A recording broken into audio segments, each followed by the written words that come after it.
I hope y'all love that intro because I could not see it on my end. But now we are officially live. Hello to all my BC WrestlePod nerds out there, and welcome to another rendition of the Takedown Troupe, your weekly TNA review show here at BC WrestlePod.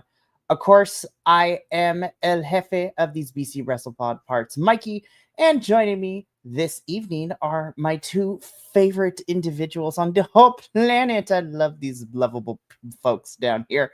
First and foremost, you know him, you love him. He is my tag team partner in life in general, but he helps me with the TNAs, the NXTs, and the CMLL. Mr. Papo also himself, Will, who, you know what? We have a lot to talk about because I have feelings about certain things. Yep, me too. I'm just like, oh, Not really live good TNA feeling. episodes. No, I'm just like, I have so many questions. It is nuts. And then, of course, rounding off our trio tonight is the lovely JT, whom we also love very dearly. So both of my papas are here, guys. I would like to introduce you to my two gay dads.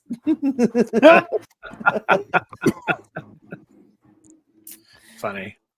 I was just like, I hope your significant others don't mind. That's fine. I've been called all sorts of different things. It wouldn't be the first time. You know what? I'm fascinated to learn more about that later when we get off the air. But we are here to review another episode of TNA. This, the episode from last night, Thursday, September 4th. But before we get into all of that, a little bit of housekeeping, if you will. If you like what you see here on the screen, you can follow us on the YouTubes, the Twitch, the Kicks, whatever your preferred streaming or video watching platform is. And, we love you for it. So make sure you like the video, subscribe, follow us, all the good stuff. But we also understand that full-length reviews is not your thing, especially for those of us that don't have a lot of time in our lives. So if that is you and you still want to participate in our lovely BC WrestlePod community, then might I suggest you follow us on one of the many social media platforms that we are on at BC WrestlePod. We're on the Blue Sky, the Threads, the Instagram. We're on Facebook. It is wild out here in the wild, wild west of wrestling. But of course, if you would like to support us financially, and we also got some merchandise available for you at our lovely site of bcwrestlepodshop.fourthwall.com, where you can find all sorts of good stuff, whether you want t-shirts, tank tops. We're about to enter the fall, so it's about to be sweater weather season, hoodies, and you know what? I'm super excited because it's gonna be a really good time. So you can find the link in the description to our website and our merch in the chat and the video description below. So once again, we are at bcwrestlepodshop.fourthwall.com. That is bcwrestlepodshop.fourthwall.com. Alrighty, now that we've gotten that out of the way, gentlemen, let's get into this TNA episode. Once again, this was another live one for us, and okay. So I'm not gonna lie, for those of you watching at home, this is gonna be a little bit of a rougher one because again, this was a lot of setup, and the matches that we got were not necessarily the funnest. So again, we have questions that that TNA is going to need to answer for us in the next coming weeks because this is kind of getting out wild out here. But let's just jump straight into it because first, let's kick things off. Santino starts us off, and I actually Will, when you told me, like, does Santino have a black eye? I'm like, yes, he does, because he was competing in a jiu-jitsu tournament and took first place. So he kind of has a gnarly looking shiner on his eye. Because I thought the same thing. I'm like, holy crap, Santino, who beat you up? And like, why? Like, what happened? And then I remembered, I was like, oh, wait, never mind. I forgot. This man does like Brazilian jiu-jitsu for fun. So I'm like, okay, Santino, get down with it. But Santino opens up the show because he's talking about all the craziness that is happening, especially in the TNA World Championship picture after everything that happened last week with Trick Williams and his attorney and all that stuff. Santino announces that per Trick Williams' contract from his lawyer, he does not need to defend his championship for the next 50 days or so. And I'm just sitting here, I was just like, okay. And so Trick will not be in TNA in that time. I was like, oh, great. Building up to Bound for Glory without the TNA World Champion in the building. Okay. Which also I was just like, this is where this working relationship between NXT and TNA is really starting to rear its ugly head on being so one-sided, but I digress. But hey, if that means that Mike Santana is going to be crashing down the NXT door and dragging Trick Williams through it, I'm kind of here for it. So, which gets into what Santino announces that Trick Williams will defend his title, the TNA World title, after those 50 days, which happens to be at Bound for Glory. And so Santino makes Mike Santana the number one contender to face Trick Williams for that, given everything that has happened within the last couple of months since Slammiversary. So it is made official that at Bound for Glory in October, it will be Trick Williams defending the TNA World Championship against the number one contender via Santino, Mr. Boricua himself, Mike Santana. And all I have to say is if Mike Santana loses, we riot. There's no way. There's no way. I mean, this has got to be the moment where they take it back. I can't imagine with all of the crap they've put us through, and I'm going to use the word crap because a lot of it has been. There's no way Mike Santana is not walking away with that belt. It makes sense. You know, you hold out for 50 days or so, and then spontaneously he's back at, Bound for Glory. So, like, this would be a nice little, like, hey, we gave him time for his belt. Now let's give it back to the guys at TNA. Yeah. Because, and let's be honest, Trick Williams has done absolutely zero for that belt. Like, what has he done? I mean, what have we gotten out of him holding that belt other than minor stuff that we would get normally? I mean, nothing major has really come from this. And the idea if they're like, oh, because we wanted it to be this amazing thing for Mike Santana to get the belt. I mean, you could have done that with TNA talent. You didn't have to do that with NXT talent. They could have kept the Mustafa Ali and Santana dispute back and forth. That'd have been great. Yep. I mean, you could have had Mike Santana win it at Slammiversary. I mean, it wasn't like we weren't in his hometown of New York. But I digress. No, I agree. So, I mean, at this point, I was just like, I'm really rooting for Mike Santana. But again, who knows? Because this needs to be it. I need Trick to drop this to Mike, and this is how Mike gets it. Let Mike go for the rest of 2025 and the good chunk of 2026 as champion, because I feel like since coming to TNA for the last year and a half he's been here, put this championship belt on this man. And he is so over with the fans. I'm like, give this man the title finally. Damn. Like, no, seriously. I swear if Trick Williams still walks out of Bound for Glory as the champion in some capacity, I am going to be I'm not going to lie to TNA. I'm going to be very upset. I mean, wrestling I'm just going to come into the NXT reviews that you do and just constantly talk shit about NXT. Not even pay attention to any of it. I'm just going to be like, look, here's the deal. And then just like a huge tirade and then be like, mic drop and then leave.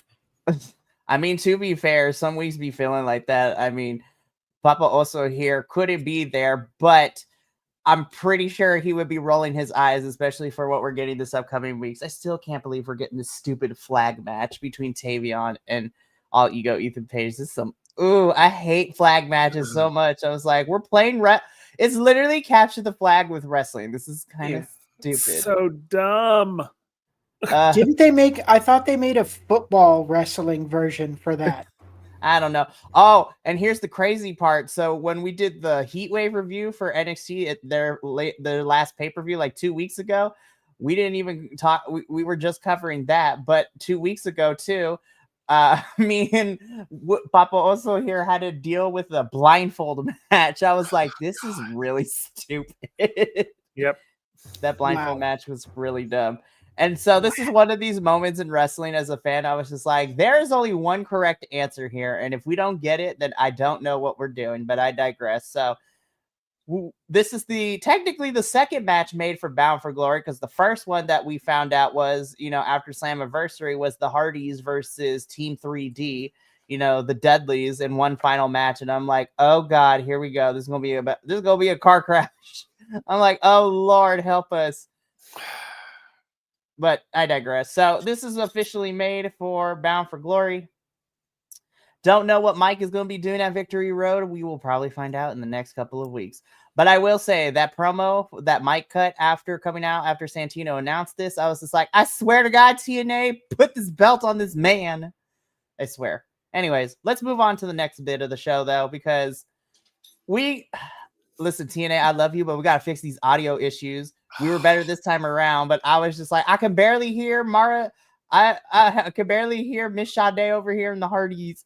And then the camera, you waited too long to cut back to the arena. I was like, they're just staring into my soul. I don't like it. I will say though, Mara Sade, loving the Lita cosplay and inspired gear for this one with the fishnets and everything. I was like, get it, girl. But yeah, so Mara Sade and the Hardys talk about, they're going to face Order 4. They're going to take them out and things like that. So basically the typical promo we get setting up a match that is going to happen later. But I'm like, y'all, these live episodes are killing me with the audio. I was like, get it together. Yeah, and all there's like video too. There's like 3 of us right here that have the ability to do that. Just saying. Oh, the 3 of us are actually spicy, so I'm so excited for this. It's going to be fun. Listen, the more upset we are, the better the episodes tend to feel afterwards. I'm not even going to lie, because I was like, I love wrestling, but sometimes it makes me mad too. And we haven't even really gotten to the spicy area yet. Oh my gosh, just hold on, because we're going to get there in a little bit. Because after this, though... Hold on, let me just stop. My big brother is returning to TNA tonight. And I was just like, I'm gonna throw up. I'm gonna be so for real. TNA, I love you, but right now I don't know who's more annoying, the my big brother, or actually no. Right now it was because it was a good thing, but I was like, do you want to know something? I will take that over this any day. Seriously. So Ryan Nemeth is in the ring to remind us that his brother Nick Nemeth is returning to TNA after being suspended by Santino, which equals, Nick Nemeth is out here on the independents over the last couple of weeks doing shows, which were really fun to watch him in, especially when him in the GCW versus Juggalo Championship Wrestling 2-Day War show was kind of bizarre to watch. I'm not even gonna lie. I was like, we're at the gathering of the Juggalos. For those of you who don't know, that's the giant music festival that Insane Clown Posse throws every single year. So I was just like, this is kind of weird and bizarre, but I'm kind of here for it. But Ryan lets us know this. And then, Matt Cardona comes out, and I was like, Matt, I love you. I really, really do. And thank you for saying something, because he's basically telling Ryan, you kind of need to shut up and get out of the ring, because I'm going to wrestle right now, and you're annoying. Nobody wants to hear your mouth. And I was like, thank you, Matt. Thank you. So, Ryan leaves. Matt gets into the ring, which leads into our first match. But before before we jump into that, go for it. I need to comment about Ryan Nemeth. Do it. I need to comment on both of them real quick. Is it just me, or is their whole thing giving off incestuous vibes? Okay, I kind of sort of felt that the first maybe 2 or 3 episodes that I saw while I was watching this. I was like, wow, that's okay. All right. Okay, so at least I'm not 100% crazy. Okay. No, it No. literally. And then this one, when he was saying my big bro, I was like, That's creepy, the dude. way he said it was It was- super creepy. Somebody call 911 right now. I mean, Somebody call 911 right now. It was. I don't know. I'm serious. It was so weird. The minute he came out of his mouth, I was like, "Whoa, what is happening right now?" Nope. So creepy. Yeah, go away. Love But it. yeah. Anyway, that was. I just had to. I had to see if I was being crazy, if I was the only one. But okay. No, it's getting really weird, and we're blurring lines that we shouldn't. I'm like, this is not okay. But again, Ryan actually leaves. Matt's in the ring. And we finally get to our first match of the episode, Matt Cardona versus, Frankie Kazarian. This is how I personally feel. Matt Cardona, Frankie Kazarian. Listen, StreamYard messed up by including a soundboard now. Oh, yeah. Yeah. Never let the ADHD on the spectrum and queer folks get a hold of it, because we're gonna add all the things. So be prepared, StreamYard. Okay. What was the point of this match? There wasn't one. I was like, I didn't know they had beef like that to warrant a match. I'm not even gonna lie. I was like, Me either. There is no beef. What is happening? They just have dartboards in the back. They're like, okay, so who's gonna have beef today? And they're like, I know, whack. that's exactly Cardona, what it feels like whack. sometimes. Kazarian, okay, you guys go fuck it up somewhere else. And I'm really starting to get tired of Frankie Kazarian. Like, and I hate that, because I like Frankie Kazarian, the human being. This character, though, I'm kind of getting over it real fast. Because it's like the same thing every single time we see him. There's no difference. There's nothing different about it. Yep. So I'm just like, why? Yeah, seriously. And I'm like, Matt Cardona, you're better than that, man. Why did you debase yourself and fight this guy? I mean, it's literally, and then you lost. And it's just like, yeah, and then what makes it worse is Matt didn't just lose because Frankie got the better of him. He lost because Ryan Nemeth was the cause of a distraction for Matt, which would allow Frankie Kazarian to hit his finisher and pick up the win. I'm just like, why? And then afterwards, what didn't help either is that Gia, I love you, girl, but you never know to never let Frankie grab the mic, because we don't care. So Frankie had some harsh words for people, especially our TNA International Champion, Steve Macklin, Lockjaw McGraw over here, which then prompts, Macklin to come down to the ring and I'm just like, and here we go. Here's the next feud for Macklin, and I'm not a fan of it. I am not here for this. I was like, damn, Macklin, what'd they do? Like, I was like, what did you do? Frankie Kazarian is not that important. Why are we making him important? Why are we putting him in situations that make him look important when he's not? Absolutely not. Macklin, personally, I'll be like, Macklin, don't waste your time. It's literally a waste of time to fight Frankie Kazarian. He's just there for the paycheck. Yeah. Just don't engage. That's all I want to say to people. Don't engage. And you know what? Like, because I can already tell people are going to be like, well, these two are kind of beefing because, when Macklin and Jake something had their feud going into it, Frankie was trying to stir the pot. I was just like, did we not watch the same thing? Because I remember very distinctly us talking about that, talk show segment between Kazarian, Jake, and Macklin here, and it being utter doo-doo. I was like, it was so bad. I was like, what the flip are we talking about? But I'm really hoping this is a Victory Road feud and not a Bound for Glory feud, because I'm like, oh god, this better not be a Bound for Glory feud. This would make me so angry. This is not heavy enough. It's not big enough. No, Frankie Kazarian is not important. I'm just like, no.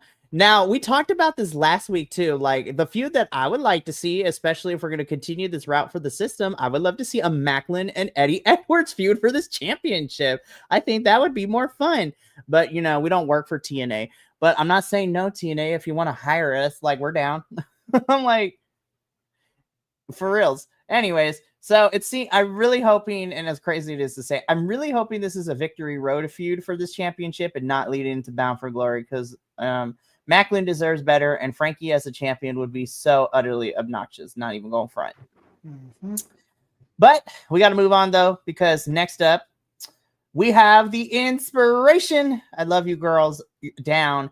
They're going to keep their eye out on what happens on the Elegance celebration later in this episode, and they have their eyes on the prize of the TNA Knockouts Championships. And all I have to say is, I love you girls, but we got to get it together, because last couple of weeks, we've been kind of looking sloppy.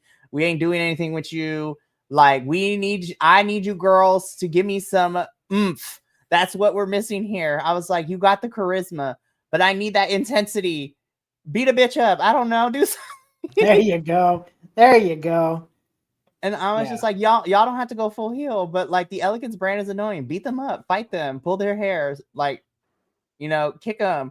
I don't know, do something intense, because we have so many baby faces in this Knockouts tag team division, and the Elegance brand are technically the only heels. It's so lopsided. I was like, I'm not asking you girls to be full heels, but damn, pull some hair, like gouge an eye, like break a nail, do something. I feel so sexist saying that, but seriously, I was just like, give me some intensity, damn it. No, it's true. It's funny, because here's the thing. It's like, how do we distinguish them from the Elegance brand? Because right now they're basically interchangeable in their tactic, or not tactic, but in their sort of gimmick, in their gimmicks. And I'm just like, okay, two pretty girls. Oh, look at us, we're so pretty, and then you have the Elegance brand that's the exact same thing, and it's like, and they're all blondes. I mean, it's like, you gotta give me something new. Diversify a little bit, something. Come on. Well, and then we talked about it last week too, even though they weren't blonde, like Fatal Influence was the same. They're like a copy and cut version too. There are too many pretty girl tag teams in wrestling in general, and I'm just like, y'all, I know that's a big wrestling trope and that's like a big writing trope, but come on now. Like, listen, I, as a fellow Bicon, love me some Hot Girl Summer and Fat Boy Falls, but at the same time, I was just like, not all of you can be looking like Barbie out here. We got to diversify our portfolio, so to speak. Just give me some more intensity, because like, the Elegance brand with these championships is fun, but we're not doing anything fun with everybody else coming to challenge them. Everyone's too nice, and I'm just like, beat a bitch up. Well, see, like Elegance brand, they're like, Mean Girls. These two need to be like Heathers. Yeah, I'm here for the Heathers. It needs to be like, hey, you want to be our friend? Come be our friend. And then we're going to basically kill you and stuff you in a trunk. All they're currently doing right now is trying to make fetch happen. Yeah. I want to be Damien so bad in the situation. She doesn't even go here. Exactly. Oh, it's just, honestly, the amount of things I can, what? That's what I'm going to do for this soundboard. We're going to get Mean Girl quotes. Be like, get in, loser. We're going shopping. Or I have ESPN. Oh, the 2000s. You were a staple of my childhood. Yes, I'm young. Eat it. Anyways. Girls, Inspiration, I love you so much, but we got to do something different. And I'm really hoping we do something in the next two pay-per-views with you too. Moving on. I'm not gonna lie, as sad as it is to say, it was probably my favorite part of the whole episode, just because it was funny watching, the painting of Ash by Elegance. The baby faces actually did something fun, and they, ripped that thing to shred. Also, somebody in the comments letted me know, like, gave me a horrible idea, but I'm here for chaos, right? But I'm gonna get to that in a little bit. First and foremost, girls, y'all look good. I'm not going to, first I gotta give some kudos, because y'all were looking on point. hair on fleek, outfits looking great. I love seeing all these championships on you because it's been funny because as much as we've been bashing the championship scene for both the Knockouts and the Knockouts tag team, I'm actually really happy that a faction is actually holding, you know, the two big titles in the Knockouts division, and you could do some fun stuff with it. But we are not right now. But it was really fun. This was a fun celebration. And you know what? Shout out to Ash. I have a soft spot for her. She is such now outside of character wise, she's a really sweet person. She is the first wrestler to allow us as BC WrestlePod to actually start interviewing wrestlers. And she was nice enough to give us an interview 2 summers ago. So I love Ash for that. And she's so muscular, guys. Don't let the size fool you. Like, when she came up and when I talked to her, I'm like, damn, I can see the abs through your denim jacket, girl. I was like, oh no. Jeez. But shout out to Ash. I'm so happy she's champion, you know, and we talked about this last week. I mean, we don't like the optics of how she won it because that heat wave, it kind of didn't make a lot of sense. But I am happy to see Ash with the championship. Now, we still have the same issue during the second half of this celebration because Masha comes out and I was like, oh, okay, cool. We're setting this up, Bound for Glory. Like, this is going to be a rematch. And you know what? This is going to be fun. And we kind of get a rematch, but it is not set for Bound for Glory, which makes me kind of confused. We're going to get into that in a little bit. But then Masha gets in the ring. Then, of course, the Elegance brand have the numbers on Masha. Then we have Zaya. I love Zaya Brookside. She's just booking it. And Liang Li, I love you, girl, but I don't know if it was the cowboy boots you were wearing, but she was like having a hard time keeping up and trying to run as fast into the ring. And then all of a sudden the Inspiration girls come out. I was like, so this is great. So it's just like, it's the same thing we've been getting with the whole Knockouts division with these teams. Everybody, the baby faces come out. You know, it's a big brawl between the Elegance brand and everyone. You know, the faces are in the ring. They destroy the painting. Great meme from the concierge, George Iceman, just like sadly caressing the broken face of the Ash's painting. That was a good money shot. But I'm just gonna put this on the screen because I have questions, right? So we figure that Masha should get a rematch. Well, actually, I don't even know if she should get a rematch, given the fact that Masha was the one to take the pin at Heatwave, might I add.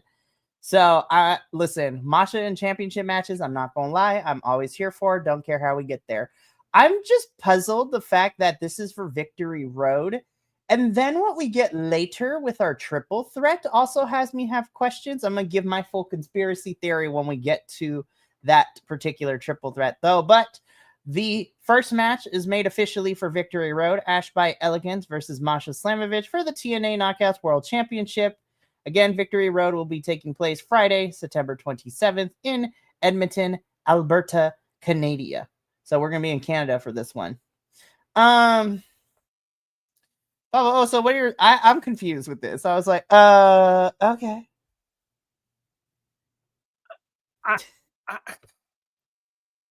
I love Masha Slamovich. I love her so much, but I don't understand why she's still in this picture. I mean, I really don't. And I mean, again, that's nothing negative against her because I freaking love her. But I'm just like, girl, you had your shot. Shots. The rules of wrestling and the optics have kind of... So let's recap, right? So Masha loses the championship to JC Jane at Slammiversary, right?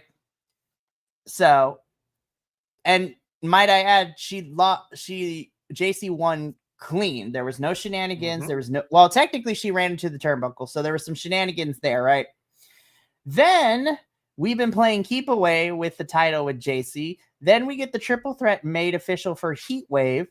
So JC knocks Masha out, but the Elegance brand pulls JC out so Ash can capitalize and be the one to pin Masha to become the new TNA Knockouts champion in, at NXT's Heatwave, and we kind of already talked about a Heatwave. JC did not do anything with this championship either. Like, they were so afraid of having her get pinned, and I'm just like, So you couldn't let JC get pinned, so we threw a triple threat, but y'all gonna let Trick Williams be pinned by Mike Santana. Like, I don't see the logic. Like, what is happening? But Masha, girl, I love you, but you lost twice and you got pinned twice. Like, how we get, like, you didn't win a number one contenders match.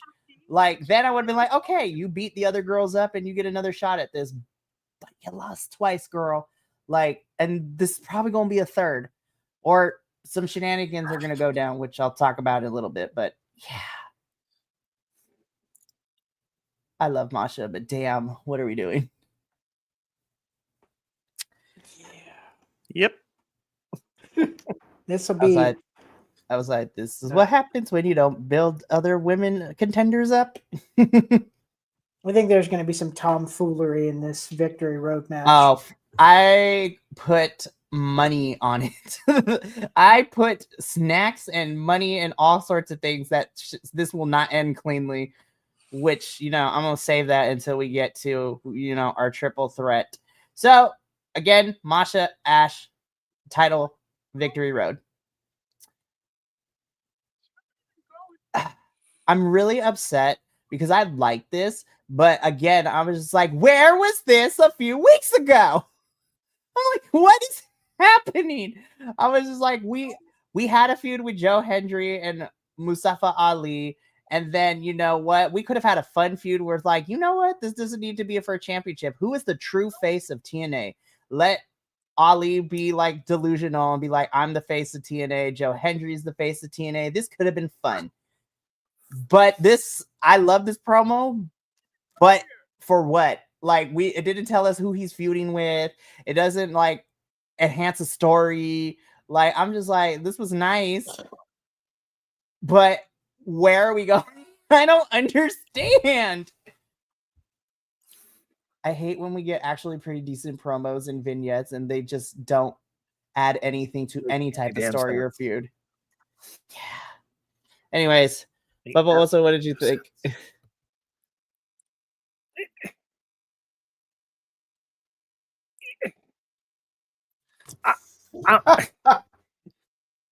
You know, it's I don't know what's happening either. You know, a lot of these sort of gimmicks in TNA are starting to feel as though they have they've gone past their well. Fourth order thing I think has lost its momentum, and now it's just sad. So now I watch Mustafa Ali, who I loved when he first came to TNA. I was like, yes, this is who you need to be. I love this character. And then it shifted to this. They made him kind of go have a mental snap. And then he created this whole thing. And this whole thing is stupid. And it's just, okay, you're a bunch of thugs. Okay, big freaking deal. Who cares? I don't care about you. Not about Mustafa Ali, but the fourth order thing. It's dumb. It's absolutely dumb. And I'm sorry. And then there's the big dude that keeps knocking everybody down. I'm just like, Agent Zero is a weird fixture in this whole thing. So I'm just like, okay, sure. But I'm like, again, why? Yeah, exactly. I don't get it. I'm not on board with it. I don't get it. I truly don't. Yeah, this has been one of those things, like, for going on a good couple months now, that like they had such a good lineup, and the rivalries were all like, they made so much sense, and now you're just like, what? Like, why? What's going on? Like, are you guys trying a new gimmick and you're gonna test the waters and see how it feels? Because right now that's not, like Will was saying, it's not working. Like, we need to kind of back this up. like months ago back this up. And you know what? I feel like a broken record every single time I say this, but like ever since I'm gonna be straight up, I think ever since even since the rebellion, everything after rebellion has been really weird for TNA. We're telling stories not in the correct sequential order. We're just throwing random feuds together. We have two factions that are on the verge of being put on an FBI most wanted list in some capacity. Like, I'm afraid we're going to see a hate crime. We've kind of seen hate crimes already since then, and I'm just like, what is happening? Even with Agent Zero, like clotheslining, what's her name? Oh God, her name. Mara Sade. Yeah. That was, listen, I'm here for intergender fighting. Oh, me too. But not like that was. I was like, ooh, brutality. That was brutality, and that there's was a difference. Overkill, which was nuts. Like what happened later on in the match, that made sense to me. Right, and we're gonna talk about that when we get to the main event. But that clothesline, I was borderline icked out on that. I was like, this is wild. Listen, I'm here for intergender, but like we gotta make it work. Like we gotta make it work, and it's gotta make sense. But today's episode is brought to you by Ick. Yeah, it really is. Oh, don't worry. We're gonna get to the real ick factor here in a little bit, because I was just like, oh my God, we're still doing this. Okay. Ollie, love you, but no. Oh my God. I was so disappointed with this match. I was like, I don't know if everyone was. Now, it would be one thing if it was one person who was having an off day, but this was really sloppy, and I'm so sad for everybody involved in this match. I felt like, Lord forbid, Danny Luna, I love you, girl. You tried your best, and I give you the MVP points because you were trying to carry everybody else. But Indy did not look great. She missed a couple spots. Jody was not doing good. Danny, bless her heart, tried, but even she was having a rough go. I felt like I was watching this match in slow motion. Mm-hmm. And like, even in slow motion, they were missing spots. So this is supposed to be a number one contenders match.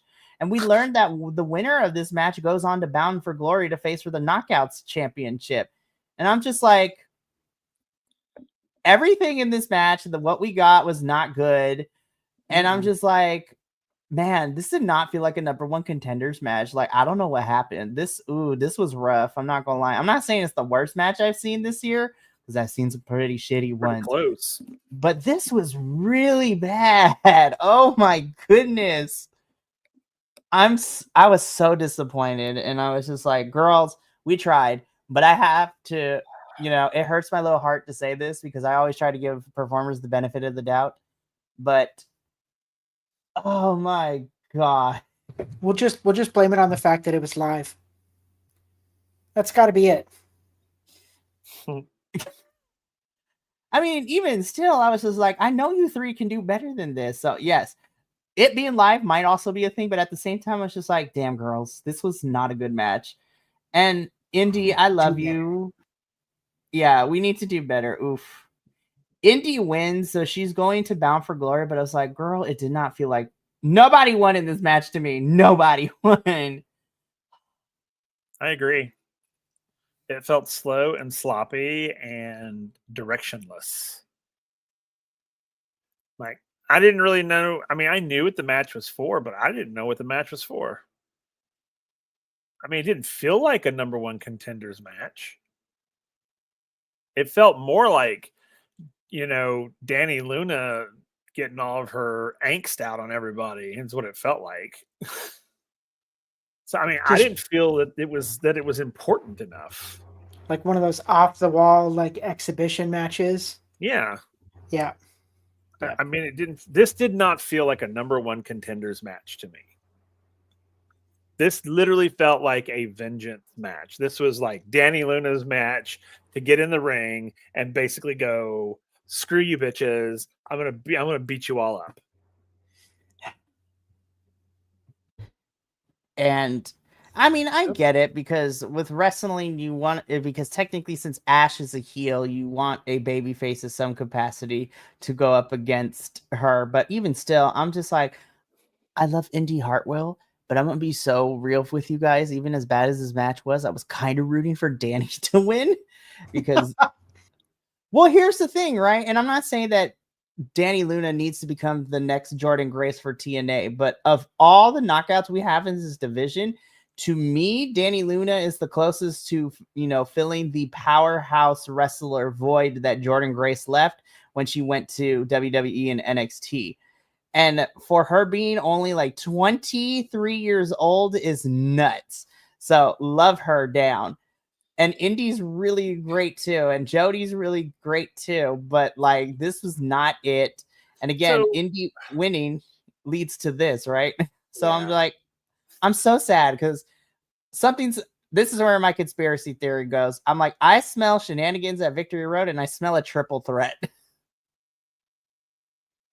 Which I'm like, not again.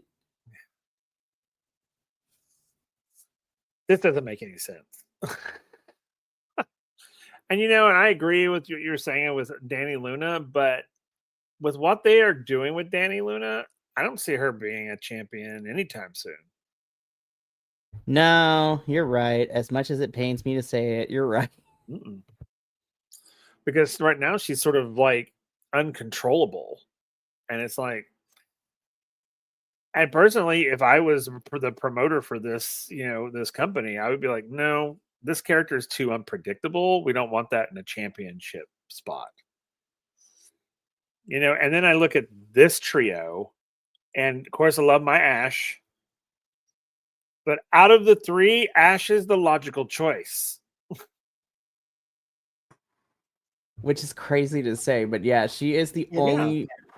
It makes the most sense for her to hold this title right now because so this match, as it's advertised for right now, whoever wins at Victory Road will be the one to face Indy. But I was just like, Indy, I love you, but you have not done enough to get to the one of the big 4 pay-per-views for the fight for this Knockouts Championship. You had a feud with Tessa Blanchard and you won feud with Tessa Blanchard, but that's it. I think it's going to end up being Ash and Masha. I think it's going to be. They're going to be. I mean, I like Indy. I think she's great, and I think I think she has the potential to be great, but I think she's too young. Like, and I don't mean like age-wise. I mean inexperienced. Yeah, right. She literally just signed in April. Yeah. I mean, she's definitely making a name for herself, but it's a little too soon. Yeah. So I think it's going to be this is going to be between Ash and Masha. Yeah, I'm interested to see. Again, it could be those two. It could be a triple threat. We still have we got to get through all of September first, and then we will know more as we get closer. So I'm gonna be for real. Whatever happens at Victory Road is definitely going to play and finalize what we're gonna see at Bound for Glory, which is crazy to say, but as of right now, it is either Ash or Masha versus Indy at Bound for Glory. But we shall see if that's going to stay that way come, October. Hi, Bobby. I mean, yes, right? Because Joe Hendry is, right? Yes, indeed. Be like, we love me some Scottish Joe Hendry. Be like, to give me a piece of that. Oh, wait, no, I was like, let me keep it nice. Let me keep it nice and clean because the things I would say and do for this man. Anyways, so. But for right now, hi, Bobby. Yes.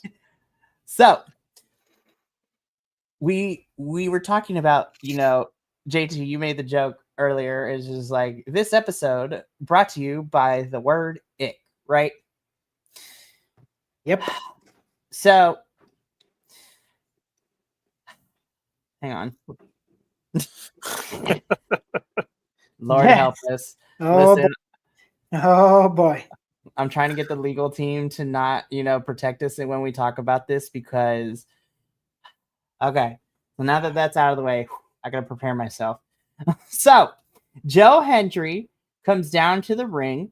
Last we saw Joe Hendry was last week when he was, choked out, laying on the floor with some cords around his neck from one Mr. Eric Young. Joe Hendry comes out. The crowd loves him. We love him. He doesn't want to waste time, and he calls out Eric Young, right? I did not include pictures because I was so tempted, but I'm going to be so for real, guys. Eric Young, this whole entire time he was talking with, I was like, oh my God, he's got the crackhead eyes. He got the crackhead eyes. He was, Oh, good Lord. I was terrified of Eric Young the whole entire time, and not in the fun way. I was just like, he's TNA skinhead. That's You're not wrong. Okay. No, seriously. So let's have that conversation, right? So I'm like, okay, Eric Young, Joe Hendry, not necessarily the feud that I want, but you know what? I'll take it. Let's see what happens. And then Eric Young spoke, and I'm like, oh my God, it is 2025. I know that the political landscape in the United States is buck fucking wild right now, but holy shit, TNA. And listen, Papa also and I give shit to NXT for the calling, right? And that group and that name alone.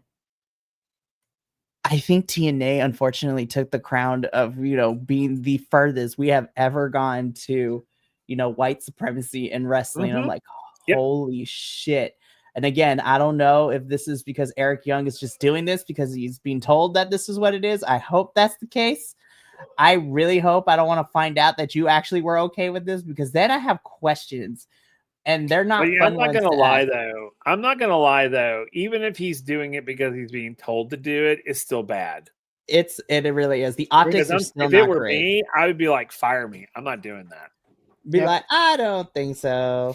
Because once you have that on you, you'll never get rid of it. Mm-hmm.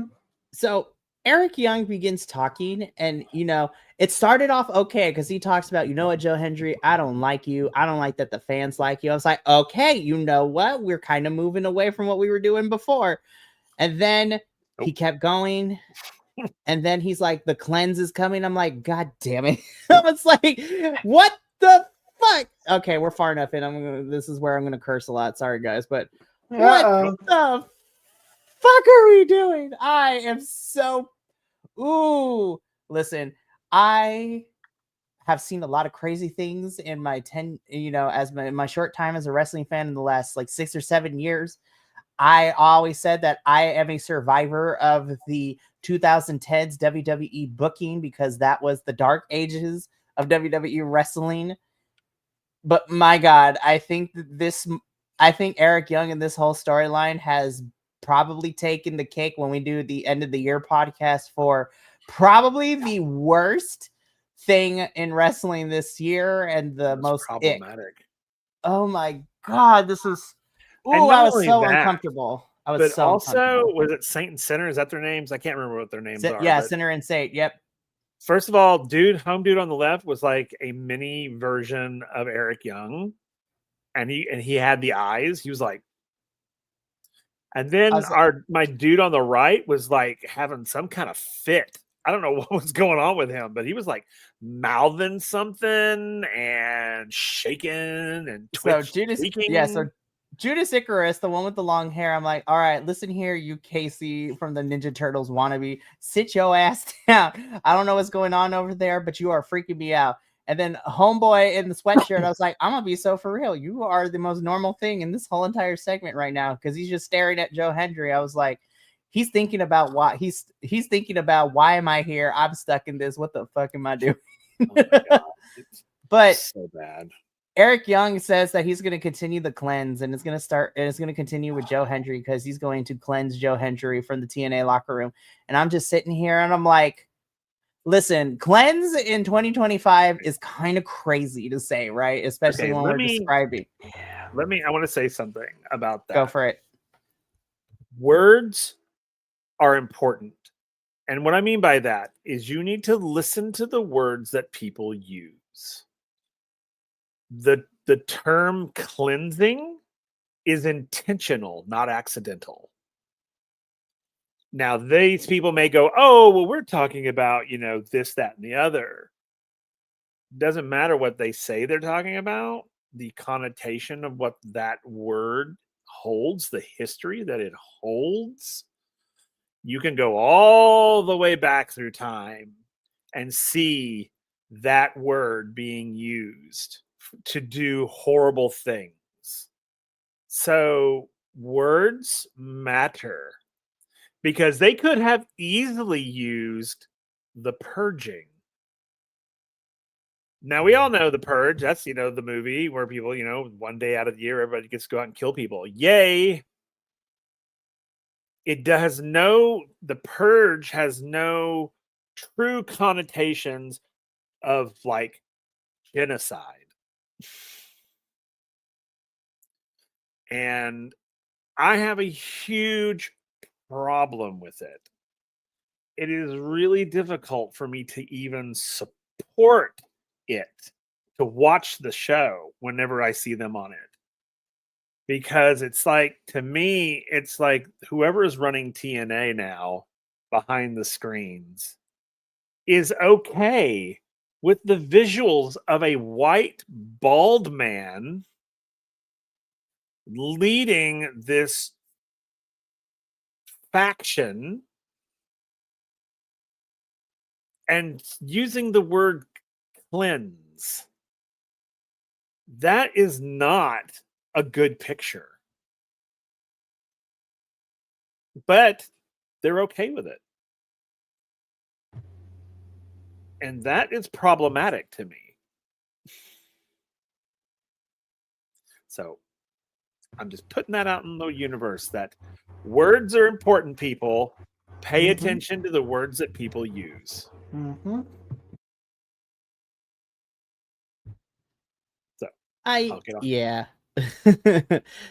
No, I appreciate the words. And listen, I want to take the time and say that, as much as the ups and downs we have with wrestling across all the shows that we have here at BC WrestlePod, right?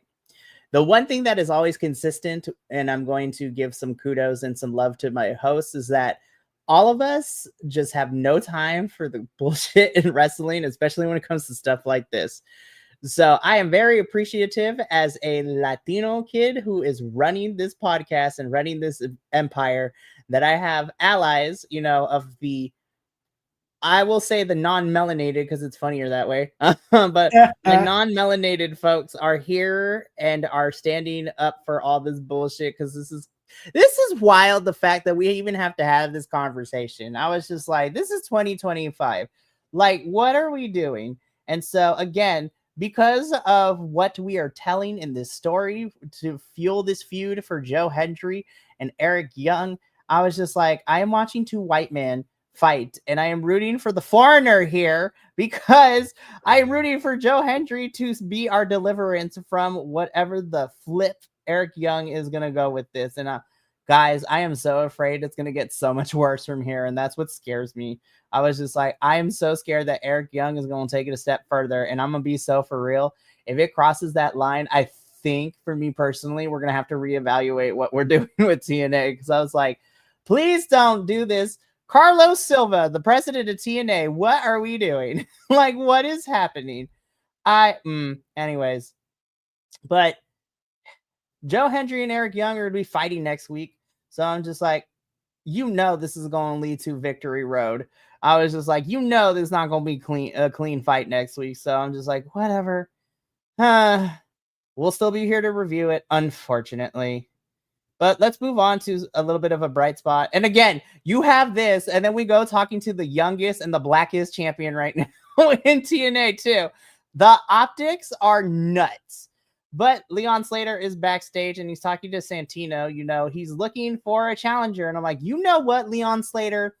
I agree with you. We need we need some challenges for you, because I was so happy that you won the championship at Slammiversary. But now that you are kind of done, or for right now, with your feud with, Cedric Alexander, I need you to start fighting some other folks. And so Leon Slater mentioned some people. One of them being Jake Something, which I would be here for, and hopefully it turns into a better feud than what we saw with Macklin and Jake Something. And also, this was the part of the show when I was like, damn, Santino, I can see that shiner better now. I was like, damn. I was like, You got knocked the fudge out. So I wanted to bring this up. I forgot to bring it up during the Elegance brand celebration, but somebody in the comments let me know an idea, and I was like, oh my God, this is a chaotic idea. It's horrible, and I'm here for it, right? So we know that Jake has kind of been, floating, if you will, in TNA right now. I mean, he was out on injury, he came back, and he's kind of been floating for the last month or so, right? I'm not saying it would be the best idea because I don't trust TNA to do this, but I'm here for some funny, chaotic stuff. Imagine Jake something is the first male member of House of Elegance, Jake by Elegance, and I'm fucking here for it. He's just imagine again, he was so good as a comedy character, and I'm not saying that every wrestler needs to be a comedy character, but the things they can do with this big 6'4" hairy beast of a man and just have him come out in crop tops and shit would be the best thing on the planet. Give me Zoolander. That's what I'm here for. Has his signature finisher is blue steel. Love all of that. Listen, TNA, I will allow you to please take that idea and run with it. We got ideas, please. I'm not saying they're going to do it, but it would be amazing to have Jake do that, but I digress. But that's the other thing, too. I'm really hoping that Leon gets some good challengers because right now Leon is also starting to kind of float. I mean, him and Cedric had their match at Emergence, and then they teamed up against the Hardys. And now Leon is looking for the next challenger. And I was like, me too. I want this championship raid to be fun for Leon. So let's give him some good matches and some good feuds. This picture 100% makes him look like he's so smitten. Like he's so him and Santino are about to and I'm he apparently loves himself a black eye. Oh no. That's how Santino really got the black eye. Santino took lessons from Mance Warner and Steph DeLander, and he was knocking boots in the office. Oh Lord. Coming in my next video for our BC WrestlePod op-eds. Be like, Santino, buy or gay and top or bottom. We'll take our. I'm so for real. Well, as funny as it is, we'll talk about it after the show because I want to entertain this idea because it's so stupid but great. Alrighty, let's get into it. We're finally at our main event. This is Order 4, which is the Great Hands and Tasha Steelz taking on the team of Mara Sade and the Hardys. I will say, as much as I've not been the biggest fan of how we got here, or dare I say, I actually had a fun time with this match. It's sad to say this was probably my favorite match of the whole entire night, but that's because I didn't care for Cardona and Frankie because I was like, why are we having this match? And then the triple threat, which on paper I was like, ooh, this might be my favorite match. It was not it. So again, by default, this was probably the match I enjoyed the most, but I still was like, what are we doing? I was like, all right, well, I will say though, the ending did make me be like, I'm actually digging that angle. But as far as the match itself goes, I like all 6 of these individuals. I thought this was a fun enough match. Again, Mara Sade's ring gear for this match was on fire, giving homage and cosplay to wrestling legend herself, Lita. Yeah. It's so much fun. Of course, who has a history with the Hardys, which is very, very nice. And you know what? I have to say, the Great Hands, I love you. I'm ready for you guys to break away from Order 4 and just be back on your own as a tag team because you're great as a tag team. I just feel bad for everybody now that we're stuck in Order 4. And Tasha, girl, I was actually really excited because you took that table spot at Rebellion with Mike Santana throwing you through the table, which was crazy. But now I'm just like, I am happy to see you wrestling though, so that's good. But yeah, I like this match enough. The Hardys and Mara do pick up the victory here, and we'll talk about in a little bit the post angle stuff. But Papa Oso, what did you think of our main event? Yeah, it was all right. I enjoyed it. I did. I'm so over Order 4 though. And I don't know. It's like I don't know who Tasha Steelz is anymore. Like she's She's not don't- her. She's not her anymore. I don't think she knows who she is anymore. I agree. I don't either. And for that, and also the Great Hands, I think they're losing their way too. And I think it's because of this faction they're in. I think this faction needs to go away. I think Ali needs to become a solo fighter. I think Tasha needs to become a solo fighter, and she needs to get into the freaking knockouts, man. That's what I'm saying. I'm like Tasha as part of the singles knockouts championship division would definitely help out, because then you would have Ash, Masha, Tasha as like your big powerhouses. And then honestly, you know what? I would, when we can figure out more for her too, like literally you have a good 4-woman program in Ash, Masha, Tasha, and then Danny Luna, I think would be an amazing 4-woman division to be around the knockouts championship scene, because the rest of the girls are in, for the knockouts tag team division.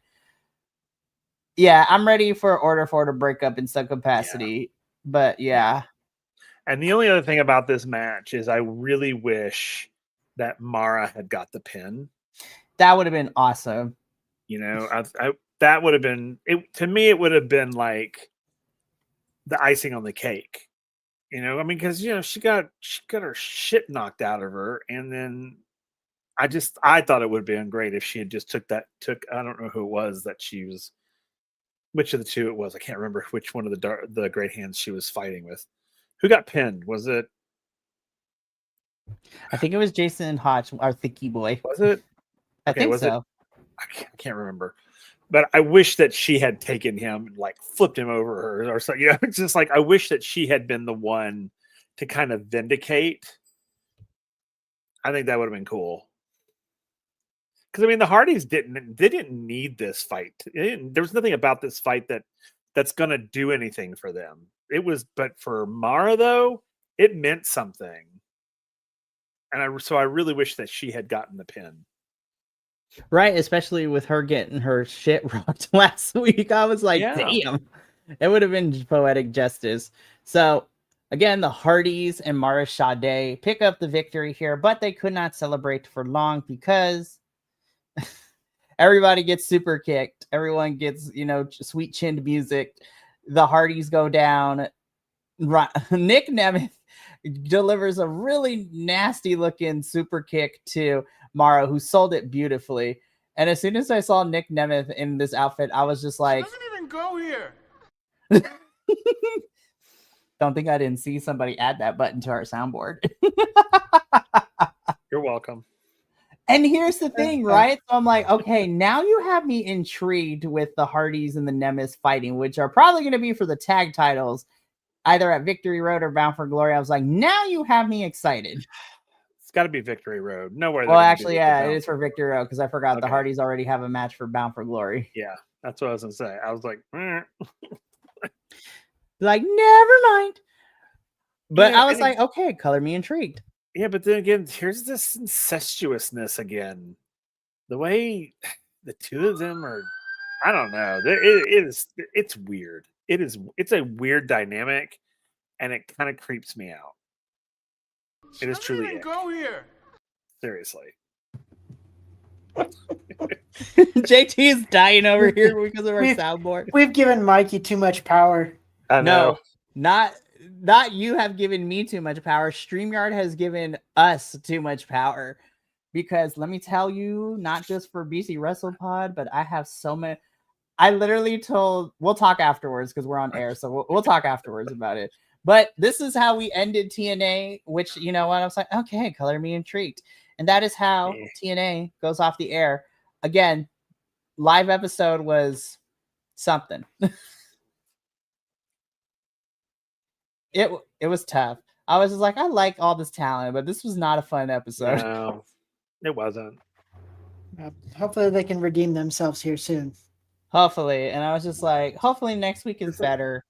Because we have 2 weeks before Victory Road, or is it 3?